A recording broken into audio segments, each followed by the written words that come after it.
2009년이 예수 그리스도 안에서 정말 새 삶을 사는 놀라운 축복을 여러분이 다 받으시기를 축원합니다. 이것은 이미 하나님께서 우리에게 주신 것입니다. 고린도후서 5장 17절 말씀에 누구든지 예수 그리스도 안에 있으면 새로운 피조물이라.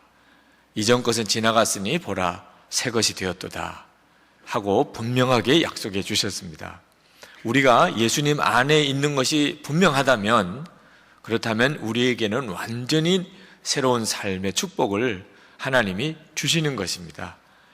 만약에 여러분들이 예수 그리스도 안에 있는 건 사실인데 아직도 새 삶을 내가 누리고 있지 못하다고 생각하다면 그건 너무너무 억울한 것입니다.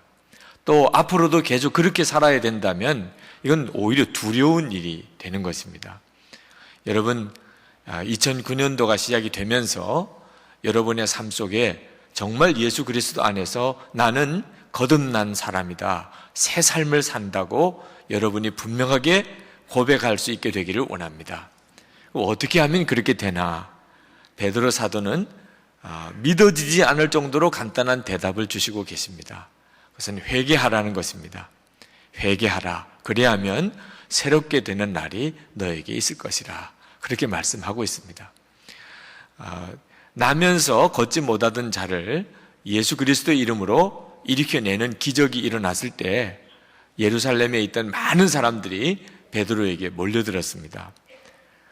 예수님께서는 바로 베드로를 통하여 어떤 말씀을 하게 하려고 그런 기적을 일으켜내신 것이죠.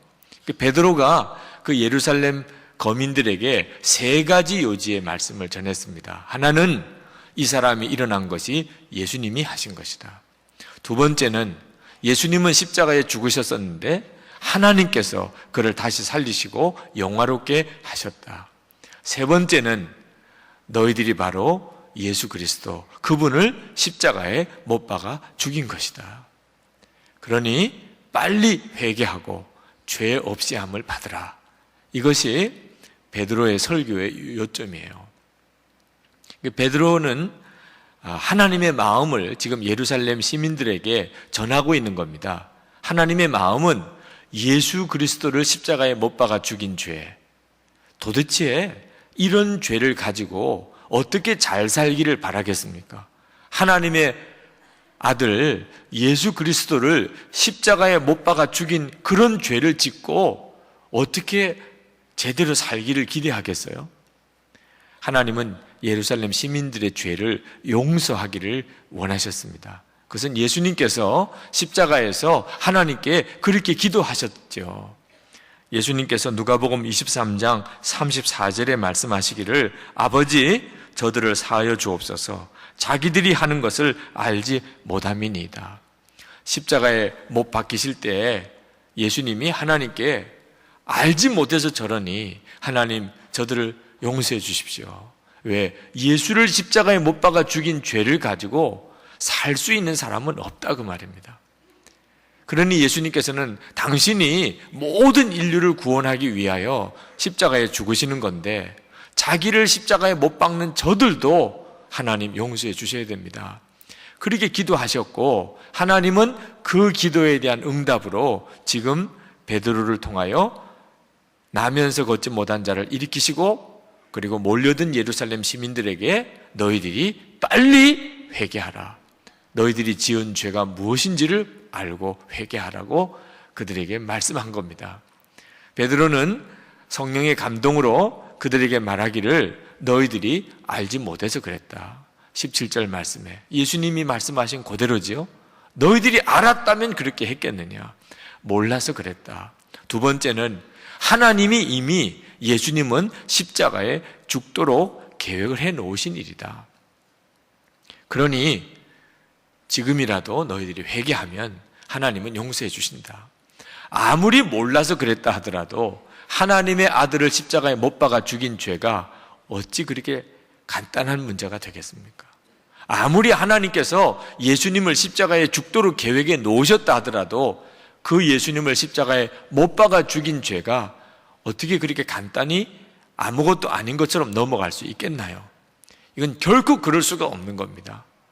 그러나 하나님이 그런 죄라도, 예수를 십자가에 못 박아 죽인 죄라도 해결해 주기를 원하시니, 그러니 너희들은 하나 하라는 거예요. 하나. 그것은 회개하라 하는 겁니다. 여러분, 회개의 능력이 얼마나 놀라운가 하는 것을 오늘 우리는 읽는 겁니다. 도대체 회개라고 하는 게 뭐길래 하나님의 아들인 예수 그리스도를 십자가에 못 박아 죽인 죄도 사함을 받을 수 있도록 해주느냐 말이에요. 그러니 오늘 이 시간에 이 말씀을 들을 때 지금 하나님은 우리에게도 동일하게 회개에 대하여 도전해 오시는데, 우리가 진짜 새 삶을 살기 원한다면, 그렇다면 회개하라는 겁니다. 예수님을 죽인 죄도 회개하면 죄 없이 함을 받고, 그리고 새롭게 하는 날이 올 수 있다면, 그렇다면 우리가 비록 어떤 잘못을 그동안에 지었다 하더라도, 어떤 죄가 이전까지 있었다 하더라도 회개하면 해결 안 될 죄가 어디 있으며 해결 안 될 문제가 어디 있겠느냐, 그 말씀을 성령께서 우리에게 주시고 계시는 겁니다. 성도들 중에 이 말씀을 정말 믿고, 그리고 내가 죄를 지었다고 생각이 들면, 또는 내 삶 속에 어떤 문제가 왔구나, 고난이 왔구나, 이것이 내가 회개하지 않아서 그런 모양이구나, 이게 깨달아져서, 그래서 하나님 앞에 내가 회개해야 되겠구나, 그래서 금식도 하고 철야도 하고 기도원에 올라가서 작정 기도도 하는 이들을 봅니다. 그런데 회개의 능력은 이렇게 놀라운데도, 약속은 엄청난 약속을 하나님이 우리에게 주셨는데도 성도들이 어떤 때는 와서 그렇게 질문해요. 목사님, 회개를 언제까지 해야 합니까? 어디까지 회개를 해야 회개입니까? 성도들이 하나님 앞에 회개하면서 나중에는 정말 마음이 조급해진다고 그래요. 회개를 그렇게 하는데도 약속대로 문제가 해결되지 않고 새날이 오는 것 같지 않단 말입니다. 내가 알지 못하는 죄가 있는 모양이구나. 그래서 하나님께 묻습니다. 하나님, 내가 깨닫지 못한 죄가 있으면 깨닫게 해주십시오.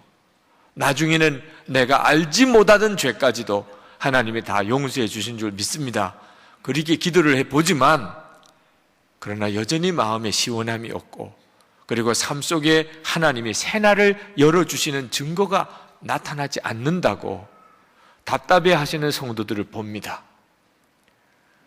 회개의 능력이 그처럼 강하다면 왜 회개하면 하나님의 역사가 나타나지 않는가? 답은 하나예요. 회개에 대해서 아직도 정확히 모르기 때문입니다. 회개하는데도 하나님이 풀어주시지 않는 게 아니고, 내가 회개가 뭔지를 정확히 모르고 회개를 하고 있기 때문이에요. 누가복음 3장에 보면 세례 요한이 회개의 세례를 베풉니다. 이스라엘 백성들에게 회개하라 하고 천국에 가까웠다고 선포하고, 그리고 깨닫고 회개하고 나오는 이스라엘 백성들에게 세례를 줍니다. 근데 3장 17절에 보면 회개하러 나오는 무리들 중에 어떤 이들을 보고서 세례 요한이 흥분해서 저주를 퍼붓는 말을 하고 있는 것을 읽게 됩니다. 이 독사의 자식들아, 누가 너희들어 이제 이 말 장차 올 진노를 피하라고 하더냐 라고 꾸짖는 장면이 나옵니다. 회개하러 나오는 사람들이에요. 회개하고 그 증거로 세례를 받겠다고 나오는 사람들을 향하여 세례 요한이 그들을 오히려 꾸짖어요. 무엇이 문제지요?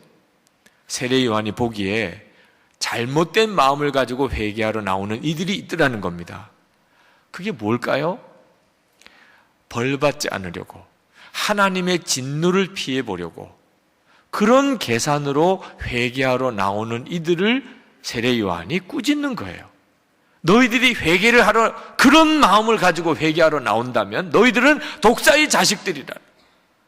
회개하면 벌 안 받을까? 회개하면 하나님의 진노를 내가 이제는 벗을까? 이런 계산을 가지고 나오는 이들은 하나님의 진노를 오히려 더 사는 자들이라. 그건 독사의 자식들이나 하는 생각이란. 누가 너희들에게 그렇게 가르치더냐. 그게 세례 요한의 책망이었습니다. 그럼 회개는 뭘 말하는 거죠? 회개는 내가 벌을 안 받겠다 하는 게 회개가 아니에요. 혹시 여러분 중에 내가 회개하면 내가 벌을 좀 안 받을 수 있을까? 이런 생각을 가지고 회개에 대해서 마음을 기울이는 분들은 오늘 정말 제대로 들으셔야 합니다. 회개는 내가 벌을 받겠다고 하는 거지요. 하나님, 저는 벌을 받을 만한 일을 했습니다. 하나님, 저는 매 맞을 짓을 했습니다. 하나님, 제가 매를 맞겠습니다. 하나님, 제게 벌을 주세요. 그렇게 나오는 사람이 회개한 거지요. 나 회개했으니 빨리 나 용서해 주세요. 나 회개했으니 빨리 이 벌이 내게서 떠나가게 해주세요. 그런 사람이 회개를 한 겁니까?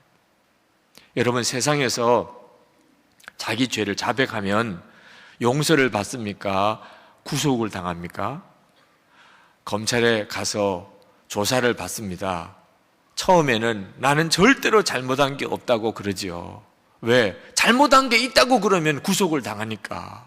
그러나 나중에 증거가 나오고 모든 상황이 내가 잘못한 게 다 드러난 상황이 되면 그제서야 제가 잘못했습니다 라고 말하게 되잖아요. 그리고 진술서에 사인을 하면 그럼 어떻게 되지요? 그 다음에는 쇠고랑을 차고 구속을 당하는 거죠. 내가 잘못했습니다 라고 말할 때 뭘 생각하는 거지요? 이제 내가 벌을 받는구나. 그걸 생각하고 잘못했다고 말을 하는 거지. 내가 잘못했다고 말을 하면 용서받고 모든 문제가 다 해결된다고 정말 그렇다면 밤새워서 검찰에 가서 조사받을 이유가 뭐 있습니까? 들어가자마자 내가 잘못했다고 다 해버리면 되지. 그러면 나 이제 용서해 주세요. 그런 법은 도무지 없잖아요. 이 사람이 자기 죄를 고백했다 그러면 그 사람은 이제 벌을 받을 각오를 한 사람이죠.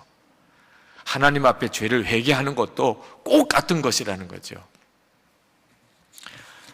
가장 회개 같은 회개를 하고도 하나님의 진노를 더 받은 경우가 민수기 14장에 나옵니다. 이스라엘 백성들이 가나안 땅 앞에까지 가서 정탐꾼을 가나안 땅에 들여다보내고 보고를 받았습니다. 보고를 받아보니까 가나안 땅에는 너무너무 장대한 거인들이 살고 있는 곳이더라. 그래서 이스라엘 백성들이 다 뒤집어졌잖아요. 우리가 가나안 땅에 들어가면 우리가 다 죽겠다. 그곳은 사람 잡는 곳이다. 그러니 우리가 빨리 다른 지도자를 세워서 다시 애굽으로 돌아가자. 그들이 그랬단 말입니다. 그래가지고 그들이 서로 의견을 모아서 애굽으로 돌아가려고 했어요. 하나님께서 대단히 진노하셨죠. 하나님을 믿지도 아니하고 하나님께 순종하지도 않는 그 백성들을 하나님은 전염병으로 다 쳐서 죽이겠다고 하셨어요. 그때 모세가 하나님께 결사적으로 매달립니다. 하나님, 이 백성을 긍휼히 여겨 주시라고. 이미 하나님이 택하고 부르신 족속인데 이렇게 하시면 나중에 하나님의 명예에도 문제가 되지 않겠습니까? 하나님께서 모세의 기도를 들으시고 마음을 바꾸세요. 내가 지금 이들을 다 진멸하지는 않겠다. 그러나 그들이 제명대로 살기는 하겠지만 그들은 가나안 땅에 들어가지 못하고 전부 광야에서 죽을 것이다. 광야에서 죽을 때까지 광야를 맴돌게 하겠다는 거죠. 그리고 이제는 그들을 이끌고 광야로 가라고 하는 겁니다. 모세가 이스라엘 백성들에게 그 이야기를 했어요. 너희들이 이제 하나님 앞에서 하나님의 진노를 샀는데 너희들은 광야에서 다 죽을 것이다.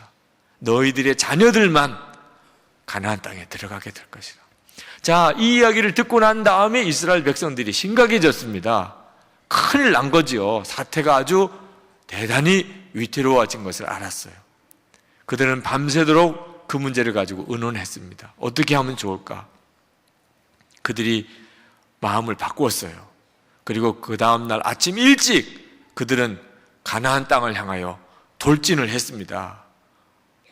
모세를 향하여 산의 꼭대기에 올라가서 모세에게 먼저 말한 것도 아니고 자기들끼리 벌써 가나안 땅을 향하여 가서 동산 하나에 올라가서 그들이 모세에게 말을 했습니다. 40절에 보소서 우리가 여기 있나이다. 우리가 여호와께서 허락하신 곳으로 올라가리니 우리가 범죄하였음이니이다. 회개했지요? 그들이 얼마나 회개했습니까? 그리고 그들은 말만 그런 게 아니고 행동으로 옮겼단 말이에요. 행동으로. 그들은 아침에 일찍 일어나서 가나안 땅을 향하여 나아갔어요. 그리고 벌써 산 하나 올라갔습니다. 그리고 하나님 보세요, 우리가 다 회개했습니다. 하나님 이제 우리가 가나안 땅에 들어갈 겁니다. 하나님 우리가 범죄했어요. 이보다 더 훌륭한 회개가 어디 있습니까? 그런데 모세를 통해서 하나님은 뭐라고 말씀하십니까? 41절에 보니까 너희가 어찌하여 이제 여호와의 명령을 범하느냐, 이 일이 형통하지 못하리라. 그들의 회개가 오히려 하나님을 더 진노하게 만들었다는 거예요. 결국은 그들은 아말렉과 가나안 사람들에게 다 져서 죽습니다. 도대체 뭐가 문제지요? 회개를 했는데도 왜 이런 일이 벌어지지요? 이유는 하나입니다. 하나님을 거역한 죄가 마음의 애통함이 아니고, 그들이 하나님을 믿지 않고 하나님께 순종하지 않았다는 게 마음의 괴로움이 아니고, 그들이 광야에서 다 죽게 된다는 게 그들에게는 문제였던 거예요. 우리가 다 광야에서 죽을 수는 없잖아. 그렇다면 어떻게 해야 돼? 회개하면 하나님이 용서해 준대잖아. 회개하면 모든 게 다 이제는 다 원점으로 돌아간대잖아. 그렇다면 회개하지 뭐. 우리 회개합니다. 하나님께서 말씀하신 그 진노가 우리에게 임하지 않게 해주세요. 우리 회개했어요. 우리 이렇게 행동으로 옮겼어요. 그게 회개냐 그 말입니다. 벌받지 않으려고 하는 마음이죠. 그게 진짜 죄를 애통함이냐 하는 거예요. 하나님께서는 그런 회개를 받지 않으신다는 거죠. 여러분, 회개를 해도 왜 새 삶의 역사가 일어나지 않나? 그것은 내가 회개를 어떻게 생각하고 있는지를 잘 보아야 하는 겁니다. 진짜 내가 하나님을 믿지 않았고 하나님께 순종하지 않았던 죄에 대한 애통함이 있는가? 죄가 정말 싫어졌는가?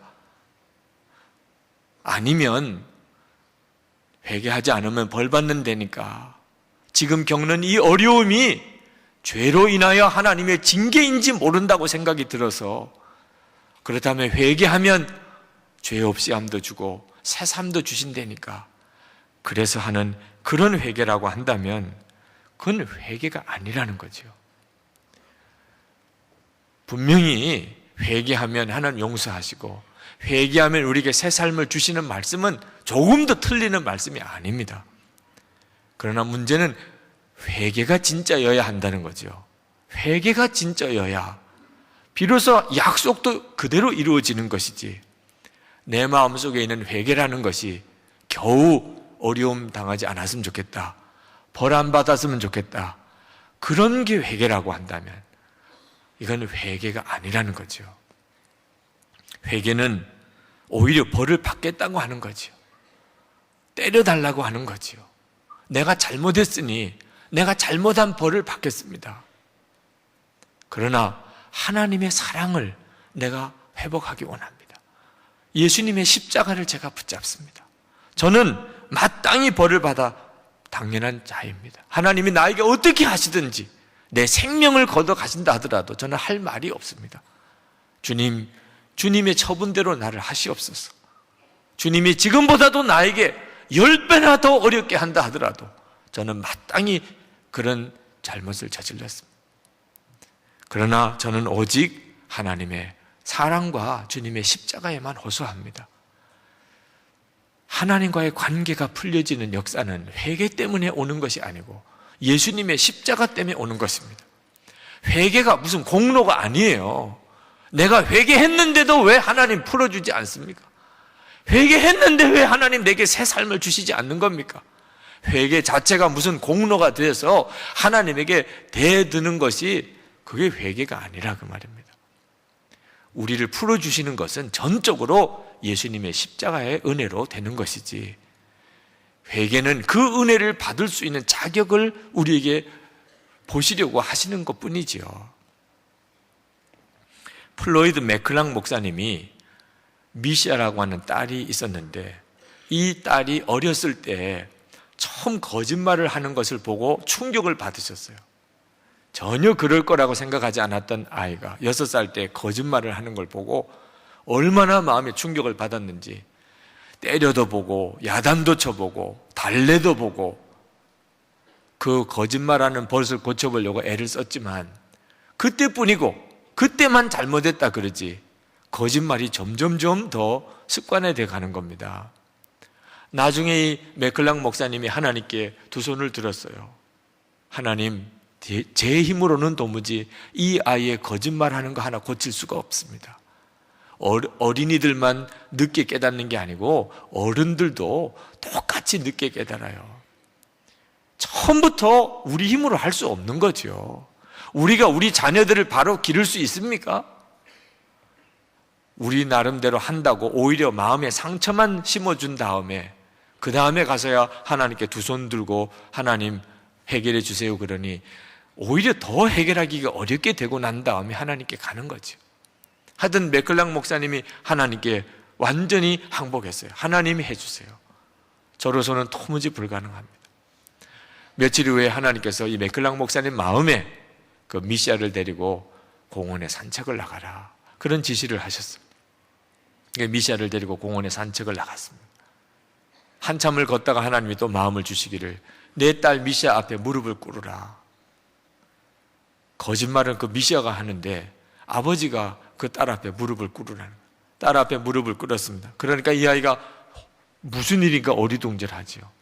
미시아의 손을 잡고 미시아의 눈을 바라보면서 그 맥클랑 목사님이 하나님이 주시는 마음으로 이야기를 합니다. 미시아야, 나는, 아빠는 너를 더 이상 믿지 못하겠단다. 그렇게 이야기를 하는데 눈물이 그냥 초르륵 흐르는 거예요. 아버지가 자기 앞에 무릎을 꿇고 눈물을 흘리는 걸 보고는 이 미시아는 더 당황해집니다. 미시아야, 아빠가 자기 딸을 믿지 못하는 것은 그건 아빠에게는 너무나 슬픈 일이야. 우리는 어떻게 하면 좋지? 이 미시아가 그동안에 자기가 거짓말해서 아버지로부터 야단도 맞아보았고 때때로는 매도 맞아보았지만 아버지가 자기 앞에 무릎 꿇고 우는 것은 처음 봤어요. 그 아이가 무언가 마음에 충격을 받는 걸 느꼈습니다. 얼굴이, 그 조그만 아이의 얼굴이 슬픔으로 일그러지는 걸 보았어요. 하나님은 더 이상 이야기하지 않게 하셨어요. 그리고는 미시아에게 다시 학교 갔다 와서 저녁에 다시 만나기를 약속하고, 그리고는 그날 공원 산책은 끝났습니다. 저녁에 미시아가 돌아오기를 기다리면서 아내와 같이 있는데 학교 갔다 와서 아이가 문을 열고 집으로 들어옵니다. 들어오는데 벌써 미시아는 울어요. 울면서 뛰쳐 들어오면서 아버지의 팔을 붙잡고, 그리고 그 아이가 말합니다. 아빠가 다시 나를 믿게 하려면 어떻게 해야 하나요? 그동안에 자기가 거짓말했다고 용서해 달라는 말을 한두 번 한 게 아니었어요. 그렇지만 그 말을 할 때 그 맥클랑 목사님은 그 딸 미시아가 진짜 회개했다는 것을 느꼈다고 그랬어요. 이 아이가 이제는 진짜 회개를 했구나. 내가 잘못했다고 말하는 것이 진짜 회개가 아니에요. 진짜 회개는 하나님이 아십니다. 정말 회개했구나.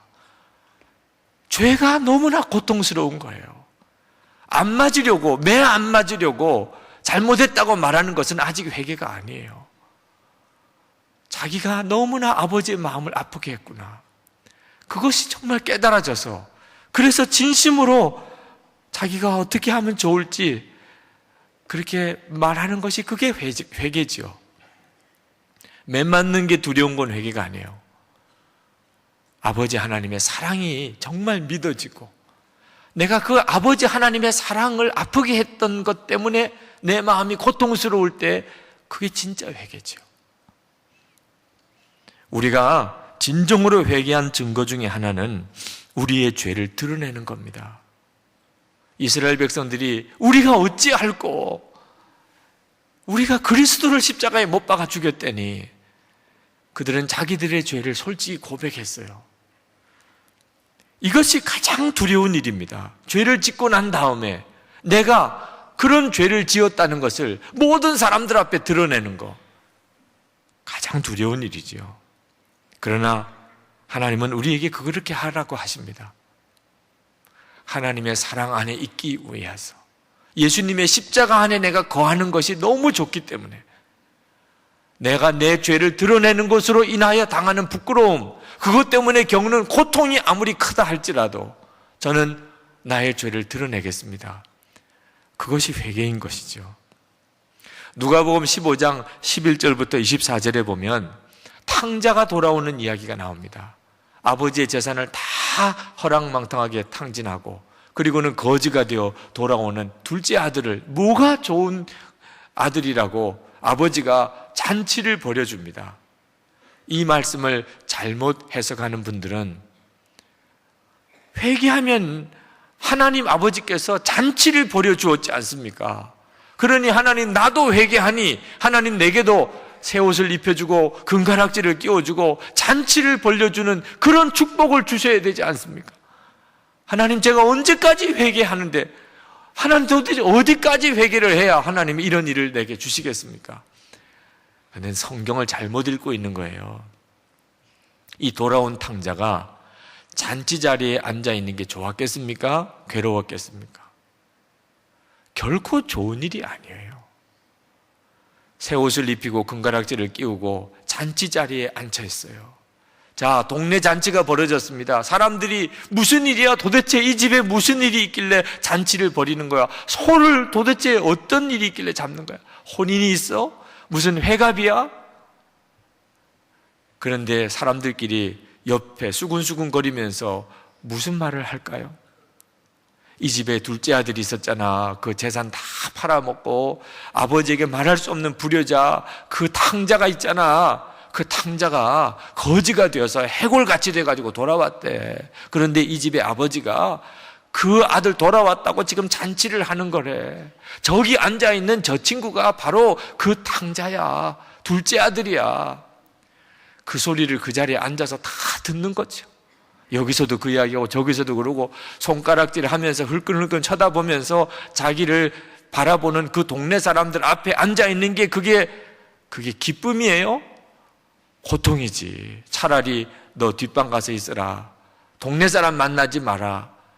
차라리 그러는 게 마음 편안하지. 동네 어른들 중에는 또 가까이 다가와서 얼굴 한번 보자. 멀리서 보니까 그 아들 아닌 것 같은데, 그랬다가 가까이 와서 맞기는 맞네. 해골같이 바뀌었지만 맞아. 그때 어릴 때 모습이 나타나네. 이러고 있다면 그 잔치 자리가 바늘방석이죠. 죄는 이렇게 드러나는 거죠. 회개가 드러나는 거예요. 모든 사람들한테. 최근에 제가 쓴 책 때문에 저는 하루아침에 유명한 사람이 되었어요. 만나는 사람들마다 책을 보고 은혜를 받았다. 아유, 그 책을 쓰신 목사님이신가요? 그 책 참 많이 팔립니다. 이런 이야기들 들어요. 어떤 분들은 아주 한턱 내려는 거야, 한턱 내려는 거야. 그러나 제 심정은 정말 그 잔치 자리에 앉아있는 탕자 같은 심정입니다. 여러분도 그 책을 읽어보셨으면 알겠지만 그냥 그 책 속에는 제 부끄러운 이야기를 다 실게 했어요. 그러니 그 책을 보는 사람들마다 유기성 목사가 도대체 어떤 사람이었느냐 아주 구체적으로 속속들이 다 압니다. 부흥회를 와달라 요청을 하는 분들이 많습니다. 가서 무슨 말씀을 전할까요? 그러면 제 지난날에 부끄러웠던 이야기를 다 또 이야기를 해야 하는 겁니다. 이제는 글로 쓰여져서 책으로 나왔으니 이게 얼마나 많은 사람들 앞에 제 이야기를 또 드러내고 또 드러내야 되는 겁니까? 제가 죽고 난 다음까지도 저의 부끄러운 모습은 여전히 그 책 속에 남아있으니 잔치를 받은 탕자의 심정이 꼭 저 같은 심정인 거죠. 축하를 받을 일이 아닌데도 축하를 받고 사람들은 속도 모르고 한턱 내라고만 하니 진짜 이건 괴로운 일이지요. 그런데도 불구하고 많은 사람들이 참 귀한 책을 내서 감사합니다, 은혜 많이 받았습니다 하는 거 보면 이건 전적으로 예수님의 십자가의 은혜지, 제가 무슨 글 하나를 잘 써서 그런 게 아니라 그 말입니다. 여러분, 우리는 지금 이 시간에 다 예수님 때문에 의인 대접을 받고 있어요. 집사님, 권사님, 장로님, 성도님, 목사님, 그러면서 우리가 교회에 만나서 인사를 나눌 때 어느 누가 여러분 보고 예수를 십자가에 못 박인 저 죄인을 좀 봐, 그런 사람 누가 있나요? 여러분에게 손가락질하는 사람 누가 있나요? 다 참으로 믿음이 좋은 분이군요, 교회에 열심히 헌신하시는군요, 그렇게 다 여러분들을 칭찬해주고 보지 않습니까? 우리가 의인 대접이 가당한 일입니까? 예수님을 십자가에 못 박아 죽인 죄인인 우리가 어떻게 의인 대접을 받나 말입니다. 그런데도 하나님이 받으라 하시니 우리가 그렇게 받는 거죠. 그러나 우리는 명심해야 합니다. 받을 자격이 있어서 받는 게 아니라 그 말. 용서받았기 때문에 의인 대접을 받는 것이라. 우리가 혹시 하나님께서 복을 주셔서 높임을 받고 또 사람들로부터 주목을 받고 칭찬을 받는 일이 혹 있다면 이 탕자를 기억해야 한단 말이에요. 그 잔치자리가 사실은 우리를 더 부끄럽게 하는 자리란 말이에요. 우리가 도대체 어떤 자였는데 어떤 대접을 받느냐 말이에요. 어떤 사람들은 자기가 지은 죄에 대해서 고백하는 것을 두려워하고 부끄러워하는 사람들이 있습니다. 그분은 아직도 회개를 모르는 거예요. 회개가 뭘 말하는지를 모르는 겁니다. 탕자는 잔치를 통해서 완전히 깨어졌어요. 그는 부끄러워서 숨을 수도 없었어요. 탕자는 그냥 할 수만 있다면 그는 아마 뒷방으로 도망가고 싶었을 겁니다. 그러나 그는 잔치자리에 앉아서 오고 가는 사람들을 다 만나서 얼굴을 보여주어야 했어요. 그것은 탕자에게는 자아가 완전히 죽는 잔치지요. 탕자는 조금도 그걸 원하지 않았어요. 탕자는 돌아와서 내가 회개했으니 좋은 옷 한 벌 주세요, 그럴 마음도 없었어요. 탕자는 돌아오면서 지금부터는 아버지의 아들이라 일컬음을 감당치 못하겠으니 차라리 저에게 품꾼으로 취급해 주소서, 품꾼의 하나로 여겨 주소서. 탕자는 그렇게 하고 온 거예요. 그게 진짜 회개지요. 그랬더니 아버지께서 감당할 수 없는 사랑을 탕자에게 부어준 것일 뿐입니다. 예수 그리스도의 십자가 때문이죠. 다른 사람의 어떤 죄가 드러났을 때도 우리는 똑같이 그들을 대해야 합니다. 무슨 큰 비밀이나 발견한 것처럼 그렇게 막 말을 옮기면 그는 진짜 회개를 모르는 거예요. 요즘에 은혜를 받고 성령을 체험하고 자기의 은밀한 죄까지 다 고백하는 그런 성도들을 자주 보게 됩니다. 거짓말했던 죄, 도적질했던 죄, 그런 죄에 대해 듣는 것도 민망하지만 음란한 것과 간음했던 죄까지 그냥 공개적으로 자백할 때는 듣는 것도 괴로워요. 듣는 것도. 어떤 분들은 이것을 어떻게 받아들여야 될지 당황해하는 것을 봅니다. 그러나 여러분 꼭 명심해야 돼요. 아직까지 진짜 죄는 나온 게 아니에요. 거짓말하고 도적질하고 음란하고 간음했던 죄도 이건 참 상상할 수 없는 죄이지만 그래도 그런 죄는요, 죄라고 깨닫기는 해요. 자기 마음의 양심에 내가 그런 잘못을 저질렀다, 그건 느끼기는 하단 말이에요. 진짜 죄가 뭔지 아십니까? 자기의예요. 자기의. 다른 사람을 판단하고 정죄하는 자기의. 이게 진짜 무서운 죄인데 그건 죄라고 느끼지도 못해요. 그게 죄라고 깨닫지도 못하니까 그게 무서운 죄지요. 가정이 왜 깨지고 교회가 왜 분열이 됩니까? 자기의 때문입니다. 사사기 21장 25절에 자기 소견에 옳은 대로 행하는 것이 죄라고 성경은 말하고 있어요. 내 생각이 옳다고 생각하면 하나님도 어떻게 생각을 바꿀 수가 없어. 그래서 결국은 결과가 뭡니까? 서로 판단하고 정죄하고 서로 소문내고 그리고 서로 갈라지고 싸우고, 이게 진짜 무서운 죄지요. 사사기 6장에 보면 이사야가 환상 중에 하나님을 만나고 그리고는 그는 자기 죄를 깨닫고 뒤집어집니다. 그전에는 그는 나라가 문제고 지도자들이 문제고 이스라엘 백성들이 문제였다고만 생각했어요. 하나님이 나라 어떻게 하면 좋습니까? 그런데 하나님을 만나고 난 다음에 입술이 부정한 자 중에 내가 하나님을 배웠구나. 정작 문제는 자기 자신이었다는 걸 알았어요. 아무것도 알지 못하고 함부로 말했던 자기의 죄가 얼마나 큰지 비로소 그가 그때 깨달은 거예요. 우리가 정말 은혜를 받았고 하나님을 알았다면, 그렇다면 내 속에는 진짜 죄가 다 터져나오게 되어 있습니다. 그런데 이렇게 죄를 터뜨려 내놓는 것이 우리를 자유케 하는 거예요. 미국의 대통령이었던 클린턴 씨는 전 세계 사람들을 향하여 자기 부끄러운 죄를 고백했던 사람입니다. 그건 그에게는 죽음이었을 거예요. 그가 자기 죄를 감추려고 했었어요. 인턴이었던 르윈스키와의 그가 부적합한 관계를 맺고 그걸 감추려고 연방 대배심에서 위증도 했고 공무집행 방해를 하면서 어떻든지 그 사실이 드러나지 않게 하려고 했어요. 그게 드러난 바람에 그는 탄핵을 당합니다. 하원에서 그는 탄핵을 당해요. 그 다음에는 모든 게 다 명명백백하게 다 드러났습니다. 그가 4,500명 되는 목사님들 앞에서 고백했어요. 나는 언제나 내가 한 함을 용서하는 사람이라고 생각했었는데 지금은 내가 전 세계 앞에서 용서를 구해야만 한다는 것을 깨달았습니다. 하원이 나를 탄핵했습니다. 처음에는 괴로웠습니다만 오히려 그 탄핵으로 인하여 그분들에게 감사를 드립니다. 내가 철저히 무너지지 않았다면 나는 내 행동에 대해 100% 진지하게 반응하지 못했을 겁니다. 숨길 것이 아무것도 없이 아무것도 남지 않았을 바로 그때에서야 내가 무엇을 해야 하는지를 깨닫고 자유로워졌습니다.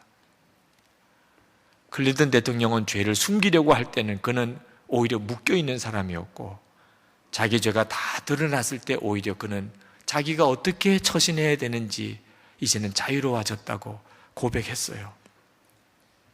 성도 여러분, 2009년은 예수 그리스도 안에서 우리가 완전히 새 삶을 살도록 계획하신 하나님의 역사가 우리 가운데 그대로 이루어져야 합니다.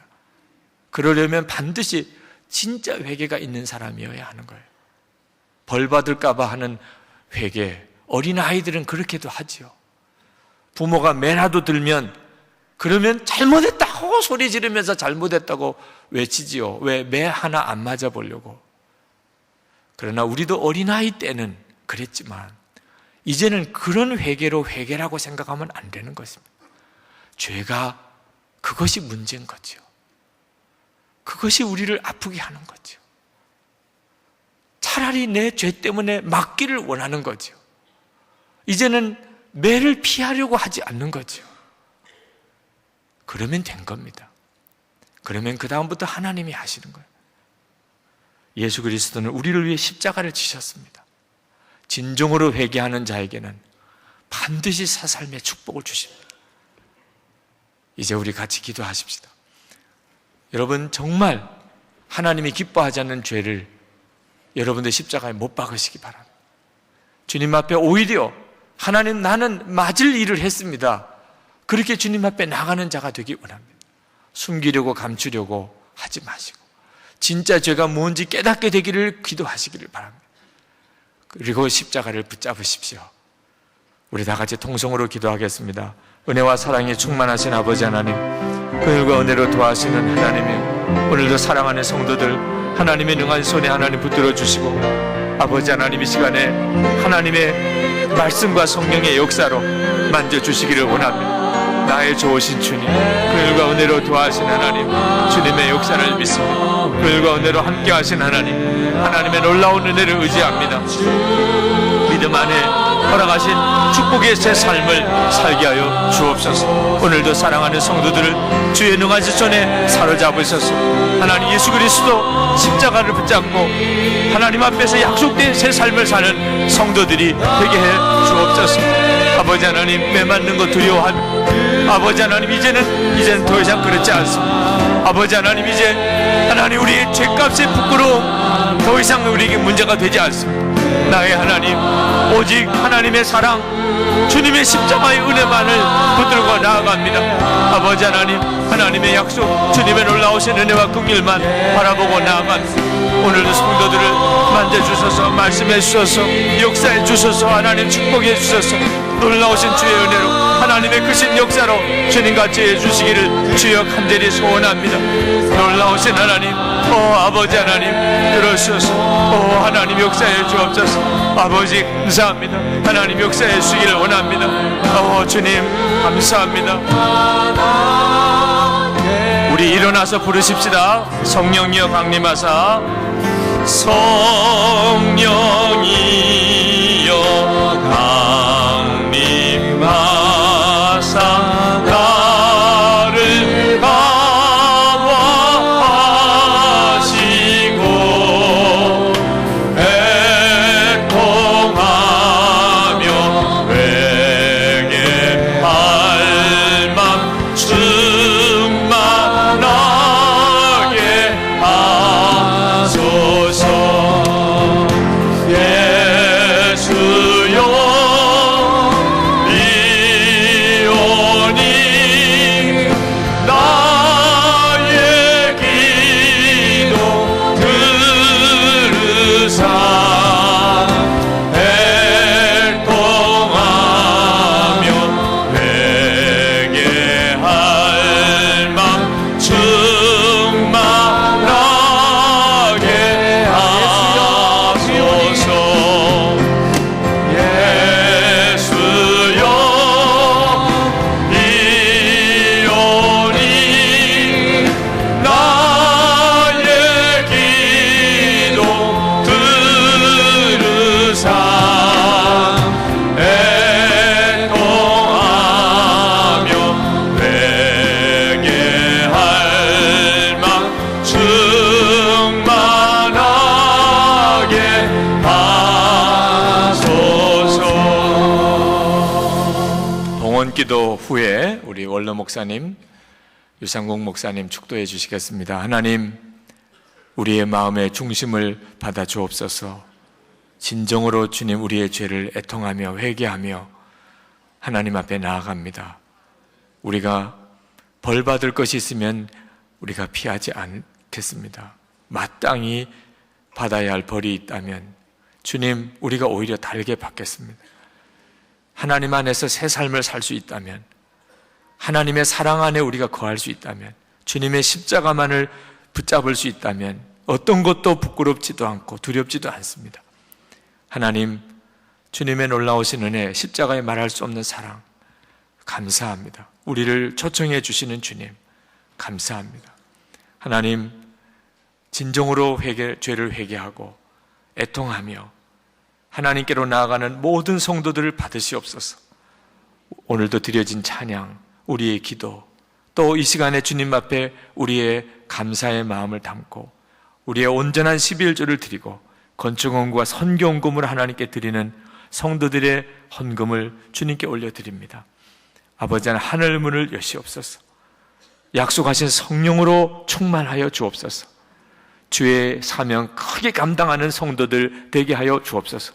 성도들의 삶뿐만 아니고 이 나라 민족을 축복해 주시고 저 북한 땅에 주의 사랑과 복음의 빛이 비춰지게 하시고 세계 열방에 나가 있는 선교사님들을 주님 붙들어 축복해 주옵소서. 예수 그리스도 이름으로 간절히 기도합나이다. 아멘.